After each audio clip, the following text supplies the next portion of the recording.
Bonjour à tous et bienvenue sur boursicoté.com pour cette nouvelle analyse technique Forex, matières premières et crypto-monnaie. Une période de devise euro-dollar qui se stabilise ici autour des 1.0950, qui semble vouloir reprendre ici le chemin de la hausse. Mais la dynamique haussière ne sera validée qu'après une cassure ici de cette zone des 1.10. Actuellement, nous sommes toujours ici sur un flux prioritairement haussier. Nous sommes toujours aussi au niveau de ce support matérialisé en vert. Suite à un contact sur la bande de Bollinger supérieure, on revient se stabiliser ici sur la moyenne mobile 20 exponentielle. Donc même si on a du mal à retrouver le chemin de la hausse, une rupture ici des 1.10 serait le signal qui nous permettrait d'espérer un retour ici sur cette zone des points hauts proche des 1.1130. Donc on reste haussier sur la période de devise euro-dollar.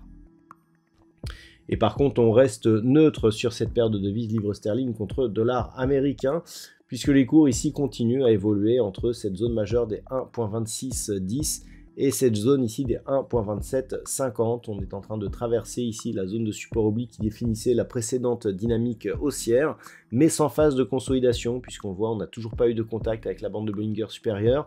Donc il s'agit d'une phase de consolidation horizontale, et un contact ici, voire une cassure de cette zone des 1.2750, eh bien, serait un prérequis pour avoir un signal de poursuite du mouvement haussier. En cas de rupture de cette zone, et si on venait ici sur cette autre zone de résistance, eh bien l'objectif serait clairement la zone des 1.30. Sur l'or, là aussi, nous sommes dans la continuité, mais d'une continuité baissière, après avoir tenté ici d'une manière infructueuse d'avoir franchi cette zone des 2070 $ l'once. Nous sommes ici sur une phase de baisse quasi continue, avec des cours ici eh bien, qui se dirigent vers un retour sur cette zone des 2005 $ l'once. Donc pour l'instant, on reste haussier, là aussi, toujours pas de contact avec la bande de Bollinger inférieure. Et tant que l'on est au-dessus des 2005, eh bien, on est sur une zone de résistance qui pourrait potentiellement eh bien, se transformer en support. Par contre, une rupture de la zone des 2005 et de cette zone intermédiaire ici des 1975 $ l'once serait un vrai signal de consolidation. Aucun mouvement non plus sur les cours du WTI. On dirait que le marché attend les chiffres de l'inflation américaine.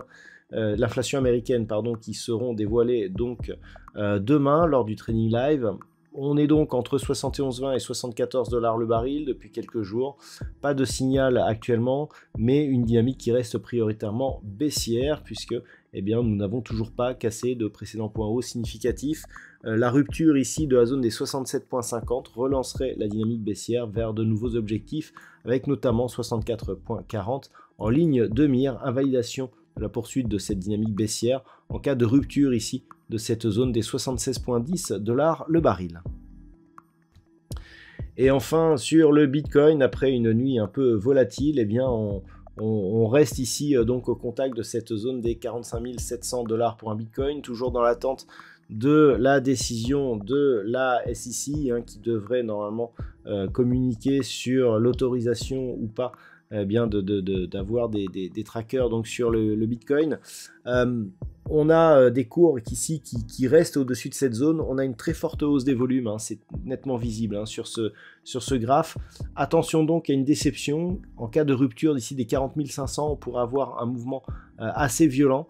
Par contre, tant que l'on reste ici au-dessus des 45 700, l'objectif ici reste donc la zone des 51 900 $ pour un Bitcoin. Voilà donc ce que l'on peut dire sur l'analyse technique de ces principaux actifs de marché.